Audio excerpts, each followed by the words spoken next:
Chief Justice John Burge Astoria, President's Counsel, Vyasa Pamela Ratnayakar, Judge of the High Court of Negombo, Mr. Shavindra Fernando, President's Counsel, the President-elect of the Bar Association of Sri Lanka for the year 2021-22, President's Counsel, Mr. Felician Fernando, Attorney at Law, Chief, the Secretary of the Negombo Law Society, and Mr. Roy Fernando, Attorney at Law, immediate past Secretary.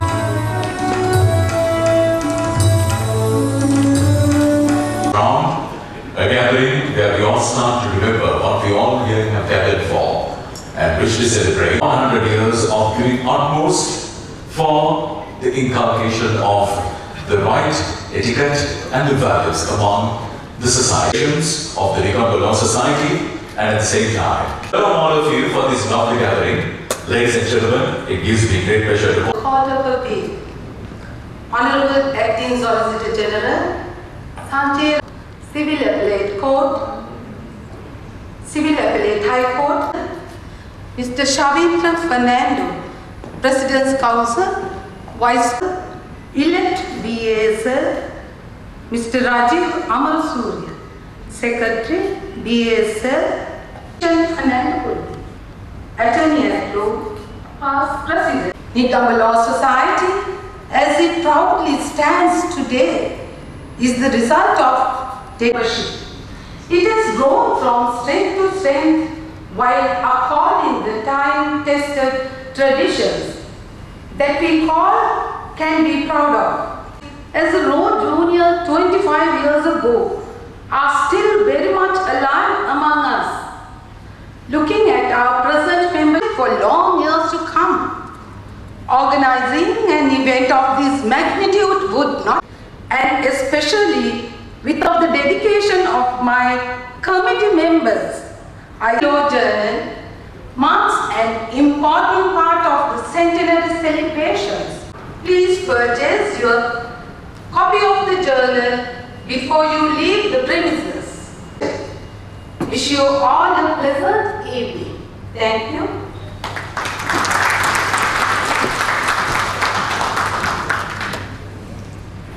For a uniform, the Negombo Law Journal.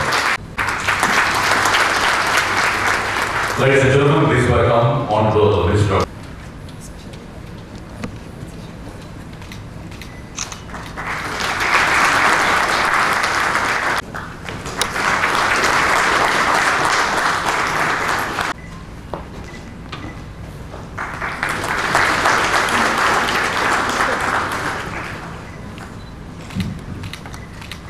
Would I call upon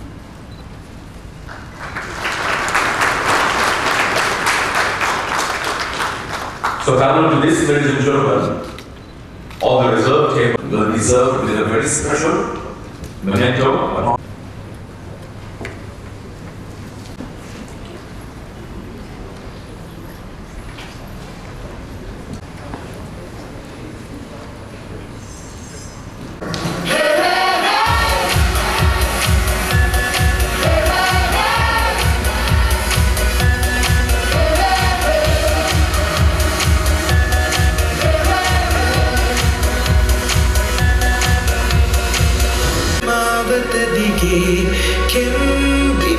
දොරහැර තිබේ මේ මන්මාවත් දිගේ මුණ ගැසෙන නව යුගයේ අපි ඉන්නේ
To have been assigned the task of editing the Nigambu Law Society Centenary Law Journal.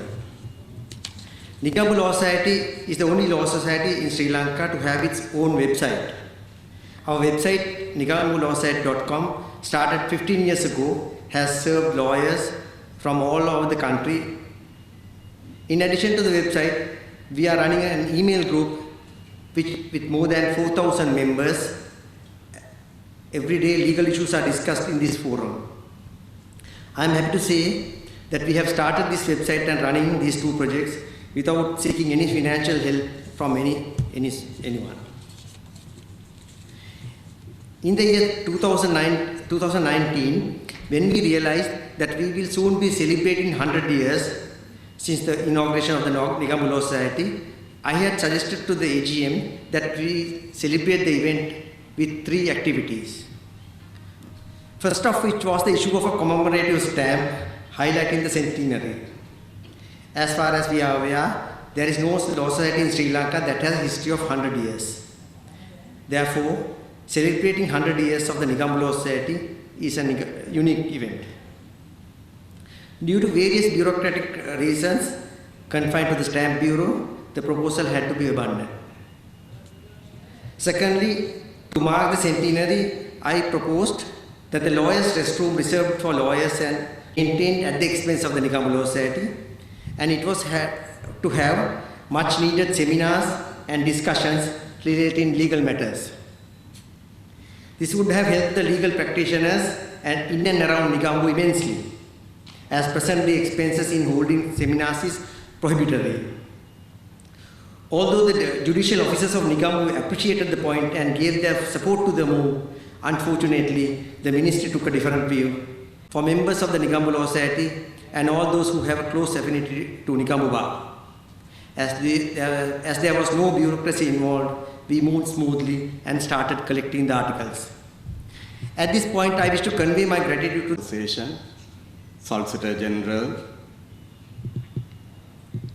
President-elect and the Secretary of the Bar Association, the Chairman or the President of Nigambu Law Society, the Secretary, other committee members, and members of Nigambu Law Society, President's Council, distinguished ladies and gentlemen.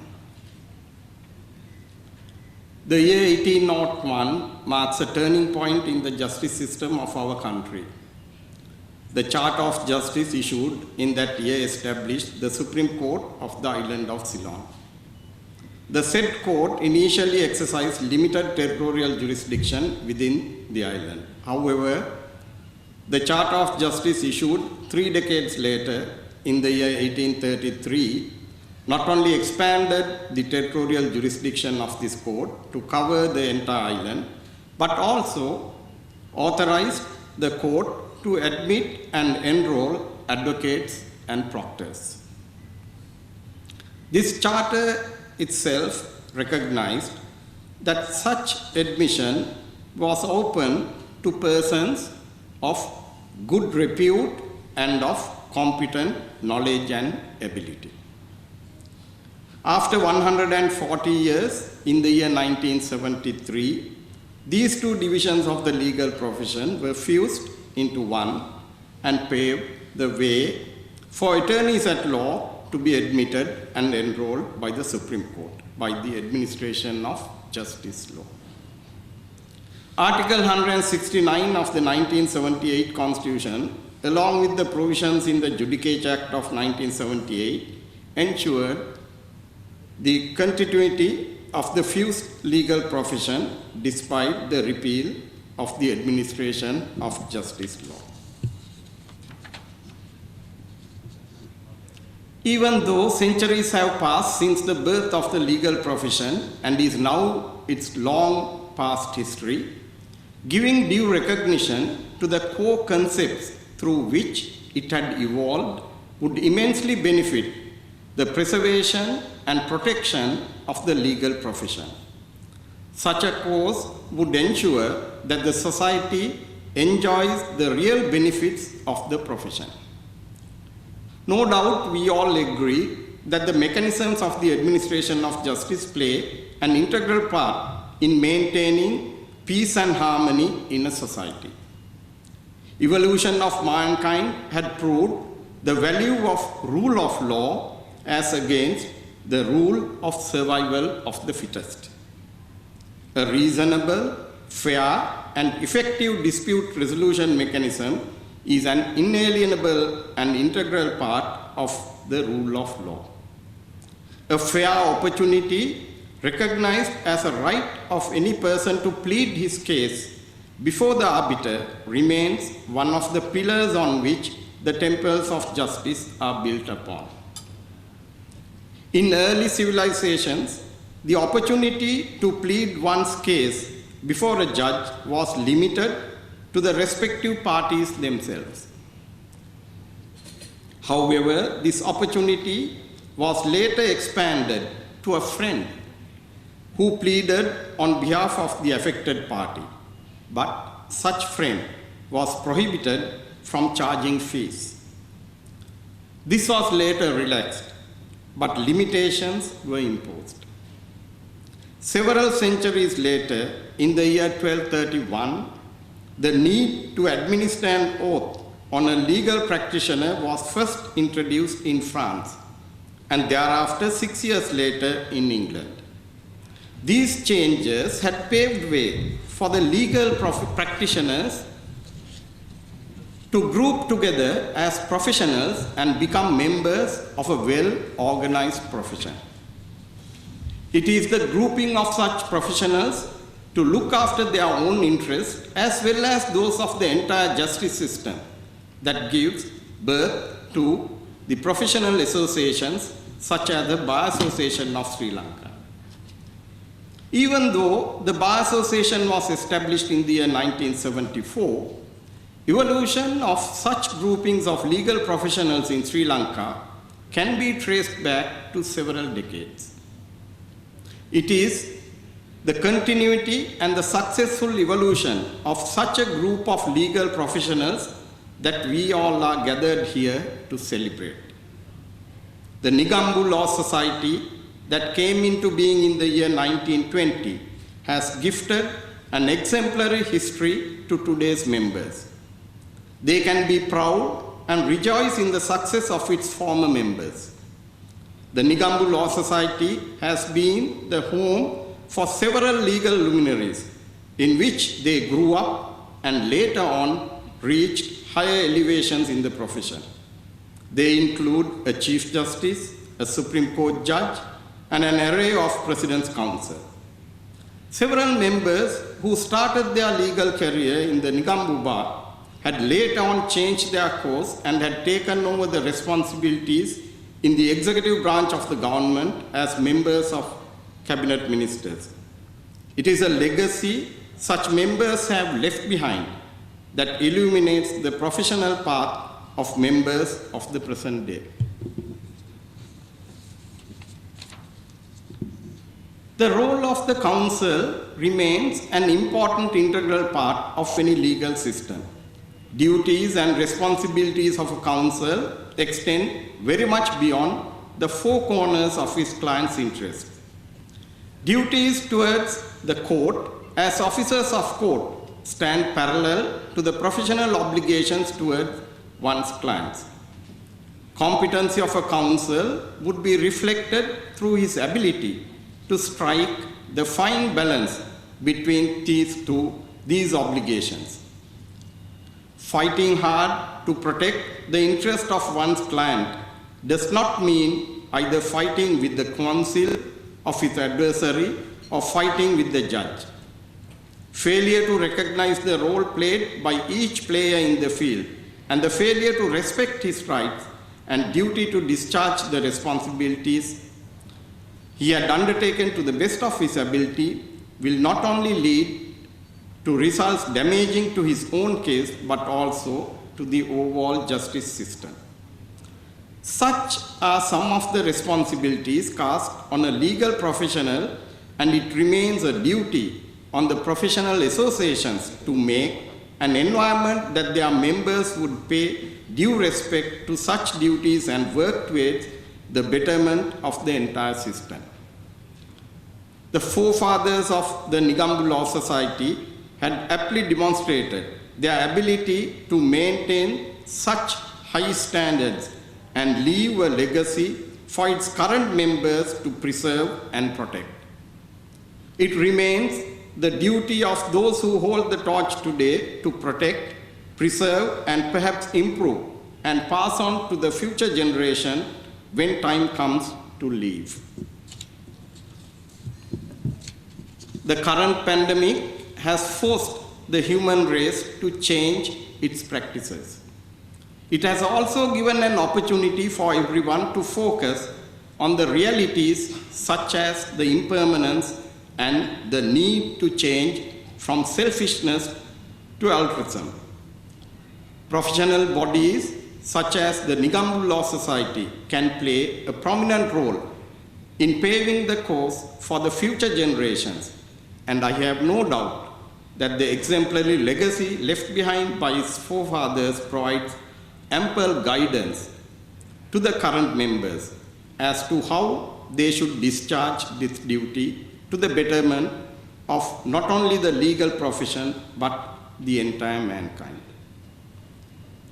While thanking the organizers for extending an invitation for me to join with you all to celebrate this milestone, the centenary of the Nigambu Law Society, I wish all of you the strength, courage, and good luck to continue in this long journey of success while protecting, preserving, and further strengthening the traditions and the best practices for the benefit of our future generations. Thank you.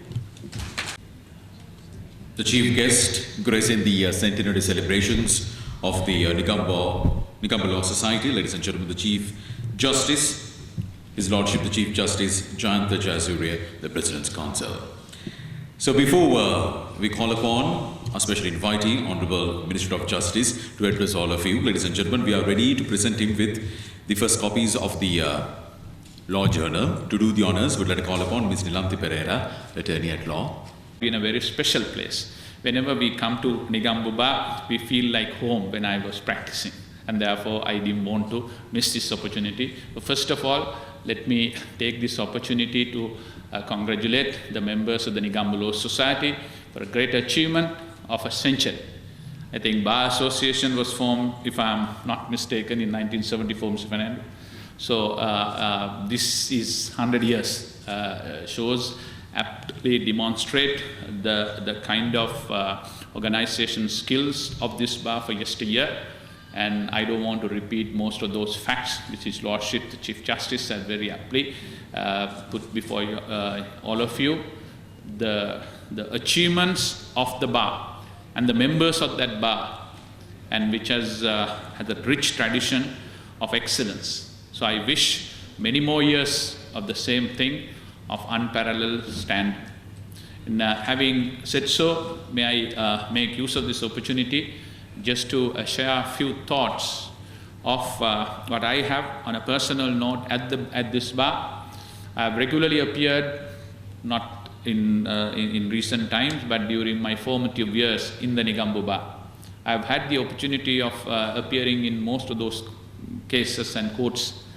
And one thing I have always seen them, and when we fight hard at the bar, Mr. Gunasekara is here, so many of them, after the case, it is the council themselves who offer us the first tea to go together at the old courthouse to have a tea or plain tea together. So that's the spirit in that we worked. So next case is forgotten. Sometimes we are together, sometimes we are opposed to each other. And that is the best part of being a part of this great profession. We all know we do a service, and we are willing to take the victory and defeat or judgment in either case, and then we give our best shot, go up to the Supreme Court, and then respect the authority. That's how this profession is about. I think there is a lot to learn from our profession for many others in the country. So because you respect the authority, you respect dissent, you respect diversity of opinion, you respect the manner in which you present your cases, and 99% of the time, we just keep it within the closed doors of the courthouses, and we walk out as friends. And in that sense, Nigambu Bar had been a shining example for a long period of time. We have learned a lot from the Nigambu Bar. So other than that, I think, apart from that, I think it is also important that we truly reflect on the role as lawyers and the members of a very important arm of the government, that is the judiciary. The judicial arm is represented by various stakeholders. I probably represent the executive. We need to fund, we need to give everything what is necessary, and I also represent the legislature. which is to form the necessary laws and the legislation which is necessary for a rule of law. But the most important role is played by the members of the judiciary itself in executing or in interpreting the laws in courts. And in that, the lawyers play a major role as officers of court. So it is time that we reflect and find out where we stand in the world compared to the other profession. Have we really achieved the true potential which we could have achieved otherwise? Have our law college or legal studies have attained the true potential we can achieve? In doing so, I think bars like this and the members of our profession can play a major role.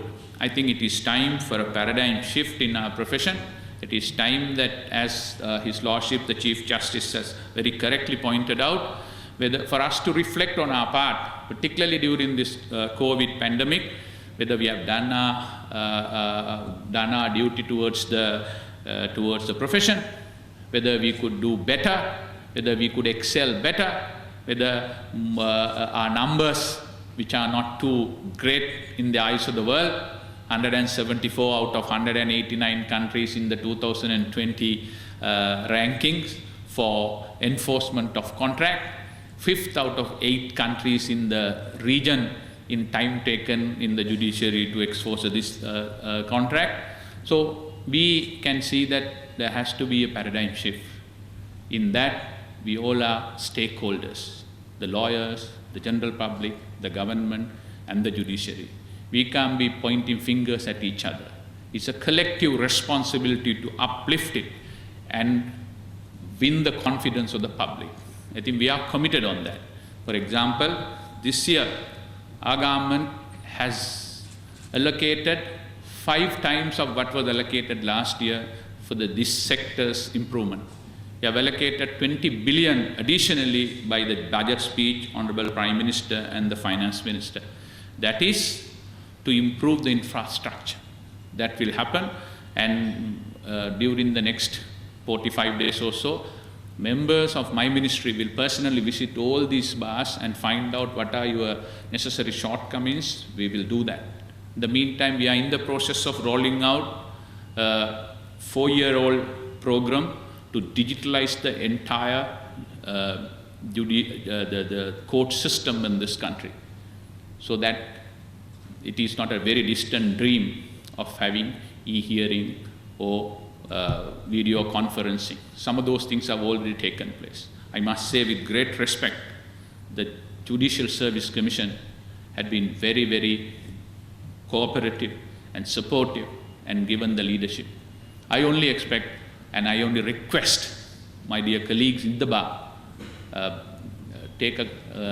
just to cooperate with all whatever those necessary new amendments which are coming in, new technology we are going to embrace, and we'll see we can together uplift the legal administration or judicial administration in this country. So I'm not going to take much of your time. Once again, thank you very much for inviting me and giving me this pleasure of addressing you at this very historic occasion. And I wish, again, members of the bar and particularly the office bearers of the Negombo Law Society all the very best, and congratulations on this occasion and many more years of service what you have done so far. Thank you very much.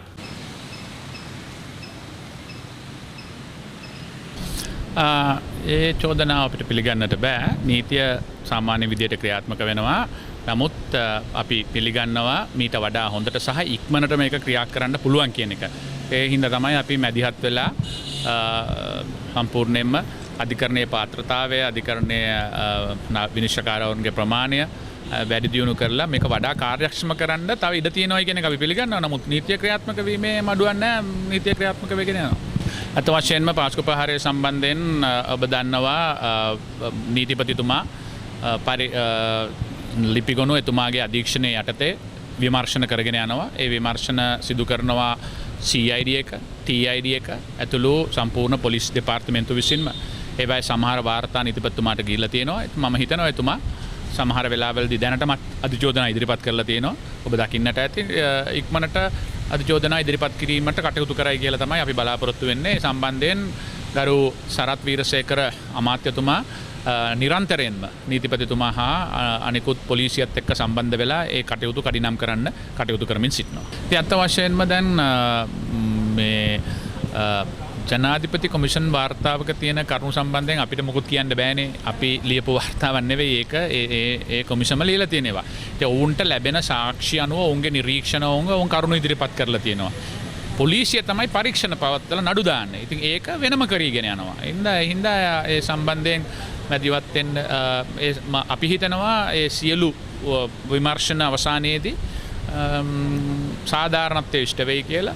වරදකරුවන්ට විරුද්ධව දඬුවම් ලැබේ නඩුදායි ඒ හා සමානවම නිවැරදිකරුවන් නිවැරදි වෙයි කියලා. අපි අනිවාර්යයෙන්ම ඔබ දන්නවා හුඟක් කරුණු බොරුවටත් තියෙන දේවල් වල ඔලුප්පලත් පෙන්වන ආකාරයක් අපිට පේනවා. මම දැක්කා ඊයේ ඉදිරිපත් කරලා තියෙනවා ඉන්දියාවේ ඔරිසා ප්‍රාන්තයේ සිද්ධ වෙච්ච ගස් කැපීමක් ලංකාවේ සිද්ධ වෙනවායි කියලා වෙනම කතාවක් ඉදිරිපත් කරලා තියෙනවා. ඉතින් ඒ වගේ මේ අවස්ථාවෙන් ප්‍රයෝජන ගන්නේකුත් සිද්ධ වෙනවා. නමුත් අනිවාර්යයෙන් මේ සම්බන්ධයෙන් කටයුතු කිරීම සඳහා ගරු පරිසර ඇමතුමා ඇතුළු පොලිසිය වෙනම කැප වෙලා කටයුතු කරනවා. ඔබ දන්නවා දැනටමත් පොලිසිය වෙනම ඒකකයක් ඉදිරිපත් කරලා තියෙනවා. හොට්ලයින් එකක් ලබා දීලා තියෙනවා. ඉතින් එහි කිසි අඩුපාඩුවක් සිද්ධ වෙන්නේ නැහැ. ඉතින් හැබැයි ඉතින් හැමදාම වගේ ගස් කැපීම් නීති විරෝධීව සිදුවෙන අවස්ථා තියෙනවා. ඔවුන් අපි නීතියට ඉදිරියට ඇවිල්ලා ඒක නීතිය ක්‍රියාත්මක කරන්නට බැඳලා ඉන්නවා. ගරු ජනාධිපතිතුමා විශේෂයෙන්ම ඊයේ ප්‍රකාශ කරා ඔබ දකින්නට ඇති. අපි කාටවත් අවසර දෙන්නේ නැහැ නීතිය කඩලා කපන්න. නමුත් සංවර්ධන කටයුතු නීත්‍ය අනුකූලව සිදු වෙනවා නම් ඒවන් නවත්තන්නත් බාධාවකුත් නැහැ. ඒ දෙකේ අතර සම්මිශ්‍රණයක් තියෙන්නට ඕන. නෑ ඒක අපි පිළිගන්නේ නෑ. එතුමා විපක්ෂයේ කාර්යභාරය ඉෂ්ට කරනවා. ඉතින් වෙන මොනවද බලාපොරොත්තු වෙන්න පුළුවන් විපක්ෂ නායකතුමාගේ. බොහොම ස්තුතියි.